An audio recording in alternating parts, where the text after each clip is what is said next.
નમસ્કાર મિત્રો, જય હિન્દ, જય ભારત. સ્વાગત છે મિત્રો આપણી યુટ્યુબ ચેનલમાં. તો મિત્રો, ગુજરાત સરકારે વૃદ્ધ પેન્શન મેળવનાર માટે સારા સમાચાર આવ્યા છે.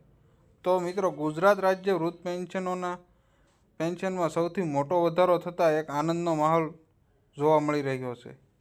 મિત્રો, તમે પણ ગુજરાત રાજ્યના પેન્શન ધારક છો, એટલે કે વૃદ્ધ પેન્શન મેળવો છો, અથવા તો 60 વર્ષથી ઉપરની તમારી ઉંમર છે, અથવા તો તમારા કુટુંબમાં કોઈ પણ, અથવા તો ઘરમાં 60 વર્ષથી ઉપરના કોઈ વૃદ્ધ પેન્શન મેળવે છે, તો આ તમારા માટે આ સમાચાર કે માહિતી ખૂબ જ ઉપયોગી થવાની છે. તો મિત્રો, શું છે ગુજરાત રાજ્યના વૃદ્ધ પેન્શન યોજના વિશે વિગતવાર માહિતી? તો મિત્રો, વિગતવાર માહિતી મેળવતા પહેલાં એક તમને નાની એવી નમ્ર વિનંતી છે કે તમે આપણી ચેનલ ઉપર નવા હોય તો આપણી ચેનલને સબસ્ક્રાઈબ કરી લેજો, અને મિત્રો, વિડીયોને ગમે તો લાઈક પણ કરતા જજો.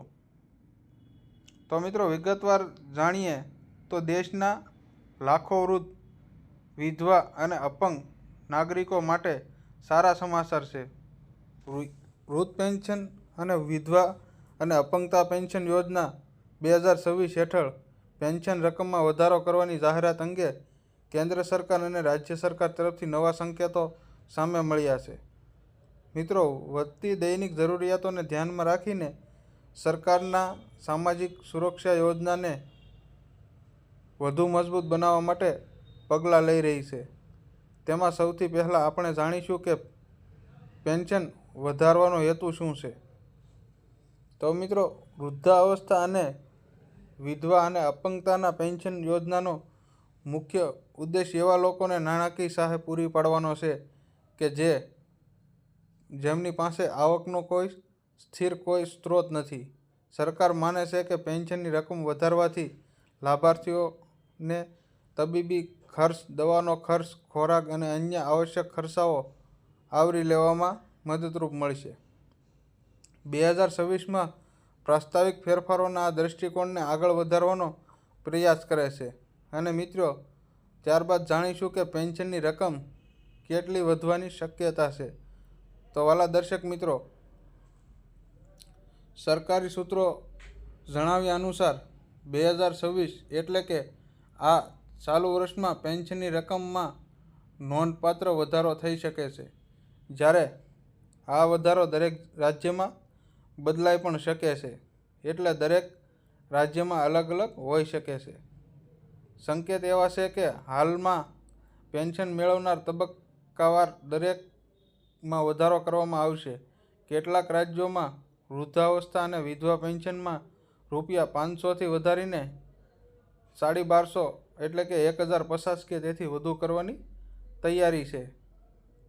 જ્યારે અપંગતા પેન્શન માટે પણ સુધારો થવાની પૂરેપૂરી શક્યતા છે. મિત્રો, હવે જાણીશું કયા કયા લાભાર્થીઓને લાભ મળશે. તો મિત્રો, તેમાં આ યોજના 60 વર્ષ કે તેથી વધુ ઉંમરના વરિષ્ઠ નાગરિકો, નિરાધાર, વિધવાઓ અને માન્યતા પ્રાપ્ત અપંગતા ધરાવતા વ્યક્તિઓને લાભ આપે છે. જે પહેલેથી જ નોંધાયેલા લાભાર્થીઓને 2026માં અપડેટ પછી આપમેળે વધેલ પેન્શન મેળવવાની અપેક્ષા છે, અને નવા પાત્ર અરજદારોને પણ નિર્ધારિત પ્રક્રિયા દ્વારા અરજી કરી શકે છે. મિત્રો, ત્યારબાદ મુદ્દો જોઈએ તો પેન્શન યોજના 2026 માટે પાત્રતાના નિયમો શું છે. નિયમોની વાત કરીએ તો પેન્શન વધારવાની સાથે સાથે પાત્રતામાં કોઈ મોટા ફેરફારો નથી. શક્યતા ખૂબ જ ઓછી છે, જે પહેલેથી જ અતિ તેજ છે. લાભાર્થીઓ ગરીબી રેખા નીચે આવક મર્યાદામાં હોવા જોઈએ અને જરૂરી દસ્તાવેજો ધરાવતા હોવા જોઈએ. અપંગતા પેન્શન માટે તબીબી પ્રમાણપત્ર એ ફરજિયાત છે, અને વિધવા પેન્શન માટે પતિના મૃત્યુનો પુરાવાની જરૂર પડશે. તો મિત્રો, ત્યારબાદ આ અરજી પ્રક્રિયામાં શું નવું હશે? તો મિત્રો, અરજી પ્રક્રિયાની વાત કરીએ તો વૃદ્ધાશ્રમ, વિધવા અને અપંગતા પેન્શન યોજના 2026 અરજી પ્રક્રિયાને સરળ બનાવનાર પર સરકારી ધ્યાન કેન્દ્રિત કરી રહી છે. મોટાભાગના રાજ્યોમાં આ ઓનલાઈન અરજીની સુવિધાઓ પણ પહેલેથી જ અસ્તિત્વમાં છે, પરંતુ તેમાં વધુ સુધારો કરી શકાય છે. એટલે ઓનલાઈન અરજી કરવામાં મુશ્કેલીઓનો સામનો કરવો પડે છે. તેમ છતાં જાહેર સેવા કેન્દ્ર અથવા તો પંચાયત સ્તરે સહાય પૂરી પાડવામાં આવશે. અને ત્યારબાદ આગળ વધવાનો મુદ્દો જોઈએ તો પેન્શનની ચૂકવણી પ્રણાલીમાં સુધારો કરશે. સરકાર પેન્શન ચૂકવણીને પારદર્શક અને સમયસર બનાવવા માટે ડાયરેક્ટ બેનિફિટ દ્વારા એટલે કે ડીબીટી સિસ્ટમને મજબૂત બનાવી રહી છે. 2026 સુધીમાં પેન્શન ફંડ સીધા લાભાર્થીઓના બેંક ખાતામાં ટ્રાન્સફર કરવામાં આવશે. આના લીધે વચોટિયાની ભૂમિકાઓ દૂર થશે અને ચૂકવણીઓમાં વિલંબ ઓછો થશે. ત્યારબાદ જાણીએ તો રાજ્ય સરકારની ભૂમિકા શું છે. આની અંદર તો મિત્રો, જો કેન્દ્ર સરકાર પેન્શન યોજનાઓ માટે મોકૂફ નક્કી કરે છે, રાજ્યો પાસેથી રકમ અને નિર્ણયોમાં પણ ફેરફાર કરવાની સત્તા છે. હવે ઘણા બધા રાજ્યોમાં પહેલેથી જ તેમની પેન્શન યોજનામાં વધારાની જાહેરાત કરી છે. 2026માં અન્ય રાજ્યોમાં પણ તેનું પાલન થઈ રહ્યું છે. હવે અપેક્ષા છે કે મિત્રો આપણે પણ અહીંયા એવું થશે. અને મિત્રો ત્યારબાદ લાભાર્થીઓ માટેની મહત્ત્વની સલાહ, તો લાભાર્થીઓને એ સલાહ આપવામાં આવે છે કે તેઓ તેમના બેંક ખાતા અને આધાર અને અન્ય દસ્તાવેજો અપડેટ રાખે. કોઈપણ ખોટી કે અધૂરી માહિતી પેન્શન વિતરણ અપડેટ રાખે. કોઈપણ કે અધૂરી માહિતી પેન્શન વિતરણમાં પરિણામ અડચણ ઊભી થઈ શકે છે. અપડેટ માટે સ્થાનિક વહીવટી તંત્ર અથવા તો સત્તાવાર પોર્ટલ પર નિયમિતપણે તપાસ કરવી ફાયદાકારક છે.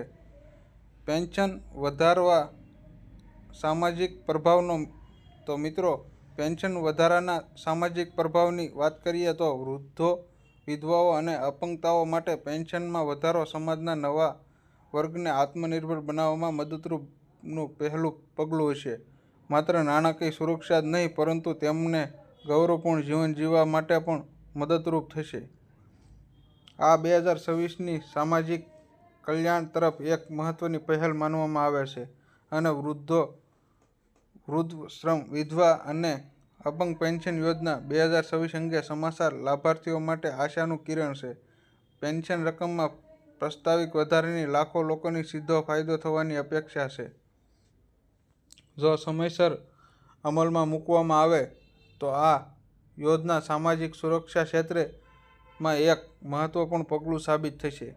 મિત્રો આ લેખક સામાન્ય માહિતી અને શક્ય સરકારી અપડેટ પર આધારિત છે અને પેન્શનની રકમ, પાત્રતા અને નિયમો રાજ્ય સરકાર પ્રમાણે બદલાઈ શકે છે. કોઈપણ અંતિમ નિર્ણય લેતા પહેલાં અથવા અરજી કરતા પહેલાં કૃપા કરીને સંબંધિત રાજ્યની સત્તાવાર વેબસાઇટ અથવા તો સૂચનાઓ તમારે પોતે તપાસી લેવી જોવી, જેથી કોઈપણ નિયમમાં ફેરફાર હોય ત્યાં સુધારો થઈ શકે. મિત્રો, વિડીયો પૂરેપૂરો જોવા બદલ આપ સૌ મિત્રોનો ખૂબ